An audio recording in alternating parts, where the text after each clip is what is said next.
Contradições. As contradições que frequentemente se notam na linguagem dos espíritos não podem causar admiração senão aqueles que só possuem da ciência espírita um conhecimento incompleto, pois são a consequência da natureza mesma dos espíritos que, como já dissemos, não só sabem as coisas senão na razão do seu adiantamento, sendo que muitos podem saber menos que certos homens. Então existe contradição dentro das mensagens recebidas porque as pessoas querem que os espíritos estejam num patamar além do que eles querem, do que eles podem oferecer. E os espíritos muitas das vezes estão muito aquém daquela possibilidade. Então, tem que ter conhecimento da doutrina espírita, tem que ter entendimento da doutrina espírita para sedimentar essas informações, sedimentar esses dados e colher os melhores frutos. Eu quero que o espírito passe para mim tais e tais mensagens. Essas mensagens são compatíveis com a sua necessidade evolutiva? Trarão algum transtorno no meio onde você está? Tudo tem que ser pensado, tudo tem que ser observado e só, então, buscar aquele resultado que a pessoa estava querendo.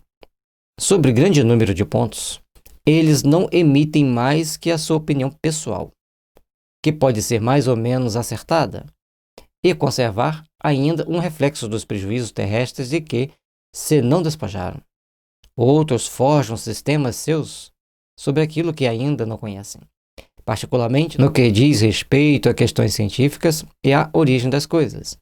Nada, pois, há de surpreendente em quem nem sempre estejam de acordo.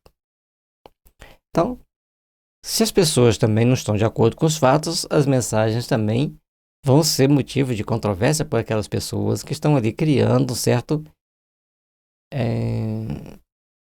desentendimento, uma certa colocação desagradável. E cada um toma suas atitudes, toma suas ações dentro daquele tipo de ação, dentro daquele tipo de característica e com os prejuízos próprios daquela ação, daquela característica. É necessário, então, agirmos dentro das possibilidades do médium. É necessário agirmos dentro das condições que o médium oferece para nós exercermos aquela função, aquele trabalho. Todos nós temos responsabilidades, temos compromissos. Portanto, ao consultarmos os espíritos, temos que saber que ele pode oferecer uma opinião pessoal, ele vai expressar segundo aquilo que ele conheceu na Terra, e a questão mais científica, mais abrangente, cada um tem suas tendências que nós temos que ter cuidado para não sairmos acreditando em qualquer espírito, em qualquer comunicação. Espantam-se de encontrarem comunicações contraditórias assinadas por um mesmo nome. Somente os espíritos inferiores mudam de linguagem com as circunstâncias, mas os espíritos superiores nunca se contradizem. 10 médiuns recebem uma comunicação sobre um assunto X. Saiu 10 comunicações diferentes? Agora, logicamente vai ser diferente, porque os médiuns são diferentes. Agora, como está a comunicação? As palavras são diferentes, mas o sentido é condizente? O sentido está dentro das perspectivas que nós temos para entender o assunto? Ali está mostrando para nós que nós devemos, então, procurar fazer a avaliação de todas as mensagens. Das 10 mensagens, as palavras foram diferentes, mas a ideia passada em cada uma das mensagens é a mesma. Mas tem essas 3 mensagens aqui que não estão batendo com nenhuma delas. Aí, separa-se as 3, as 7 é a maioria e as 3 são minoria. Não quer dizer que as 3 estejam erradas. Aí depende da avaliação de como está escrito, do que está escrito e se a mensagem convergem para o mesmo ponto. Essas 3, então, convergem para este ponto, essas 7 para este outro ponto. Qual está mais condizente com a nossa realidade, com o nosso entendimento? Esta aqui. Esse aqui está fora do contexto. Ninguém vai admitir esse contexto aqui. Agora a gente vai ver que no livro Evolução em 2 Mundos tem assuntos assim. E hoje estão sendo provados que estão certos. Por isso, nós temos que ficar muito atentos para não sairmos jogando pedra nas comunicações de qualquer maneira. Temos que procurar pensar, refletir e raciocinar sobre elas.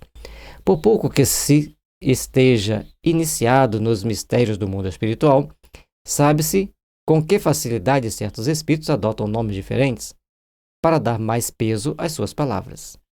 Disso, com segurança, se pode inferir que se duas comunicações radicalmente contraditórias no fundo trazem o mesmo nome respeitável, uma delas é necessariamente apócrifa. Então aqui Kardec não está dizendo que elas têm que ser iguais, com as mesmas palavras, mas tem que ter detalhes que conduzem à mesma ideia. O entendimento de quem lê esta e de quem lê esta é o mesmo, mas as palavras usadas são totalmente diferentes. Ou um pouco diferentes. Não dá para ser totalmente diferente para passar a mesma ideia. Então, um pouco diferente na forma de escrever, nas palavras usadas, mas a ideia que está passando, o conceito que está passando, está dentro da realidade.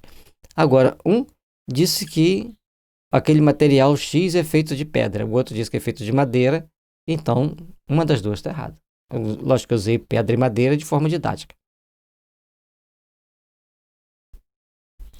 Dois meios podem servir para fixar as ideias sobre as questões duvidosas.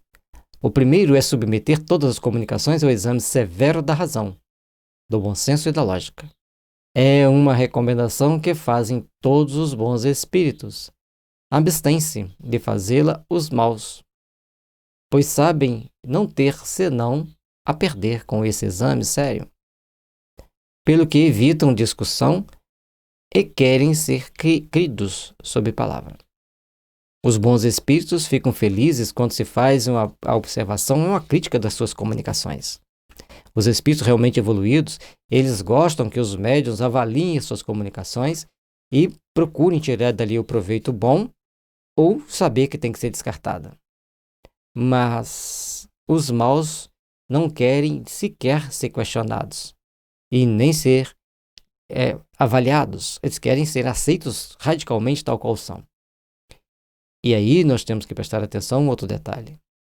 Existem pessoas aqui na Terra que são assim, querem sempre ser aceitas, respeitadas, seguidas, mas deixam brechas gigantes para criar problemas, para criar atrito em si mesmas e no seu processo evolutivo.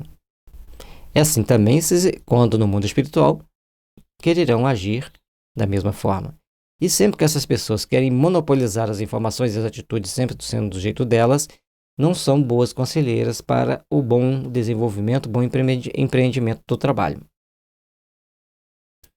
O segundo critério da verdade está na concordância do ensino. Quando o mesmo princípio é ensinado em muitos pontos por diferentes espíritos e médiuns estranhos uns aos outros e isento de idênticas influências, pode-se concluir que ele está mais próximo da verdade do que aquele que emana de uma só fonte e é contradito pela maioria. A gente vai vendo que o grupo recebeu uma informação e uma pessoa sozinha recebe aquela informação totalmente diferente. É mais fácil acreditar naquele grupo do que naquele sozinho. E a outra situação que Kardec coloca são vários médiuns de vários pontos recebendo várias comunicações e elas convergem sempre para o mesmo ponto. Por exemplo, temos 10 casas espíritas que recebem 10 comunicações sobre um determinado assunto. 9 convergem para um ponto. Uma totalmente estranha. Então nós vamos ficar com as 9 e não com a 1. Negativo. Vai passar todas pelo crivo da razão e do bom senso para saber qual que está certa. A tendência está certa às 9 e não a 1. A tendência é essa. Mas não podemos, e Kardec agia nesse critério, pelo bom senso daquele momento que ele estava vivendo. No momento de hoje, às vezes as 9 casas têm uma tendência natural para um ponto e vão fortalecer aquele ponto. E aquela uma que está sozinha, centrada lá na dela, está de forma mais condizente para ser seguido. Mas hoje nós temos uma facilidade muito grande, porque pegamos as mensagens e falamos assim, qual o fundamento doutrinário? E aí, aquela que estiver fora do contexto, se foi só uma, está descartada. E se for as 9, estarão descartadas. Porque nós temos hoje o código da doutrina espírita para servir de base para avaliação. Vê o Livro dos Médiuns, capítulo 27, Revista Espírita de abril de 1864, Autoridade da Doutrina Espírita, Controle Universal dos Ensinos dos Espíritos, o Evangelho segundo o Espiritismo, Introdução. Então, todos esses dados vão ajudar-nos a compreender mais, a aceitar mais e a vivenciarmos mais o Espiritismo. Quando se fala do controle universal dos ensinos dos Espíritos, nós temos que falar de médiuns competentes para receber as mensagens espíritas em alto nível. Se temos dificuldade hoje de ter uma unidade de corpo, é porque temos diferentes médiuns com diferentes graus de instrução, com diferentes graus de tendência. Compete-nos agir com muita responsabilidade, com muito discernimento, para conseguirmos estabelecer as metas e os padrões que nos levarão a estarmos melhores amanhã, com mais segurança. Criticar a doutrina espírita é muito fácil. Achar pontos negativos? Facílimo. Agora, vivenciar a doutrina espírita e procurar vivenciar todos os tópicos que ela ensina é a parte mais complexa. E quem procura vivenciar a doutrina espírita, vivenciar os tópicos mais importantes que ela ensina, não vai ficar criticando a doutrina espírita. Então, aqueles que acham que se sentem autoridade para criticar a doutrina espírita ou os médiuns, têm que fazer uma autoavaliação na sua própria conduta de vida, na sua própria forma de agir frente às situações.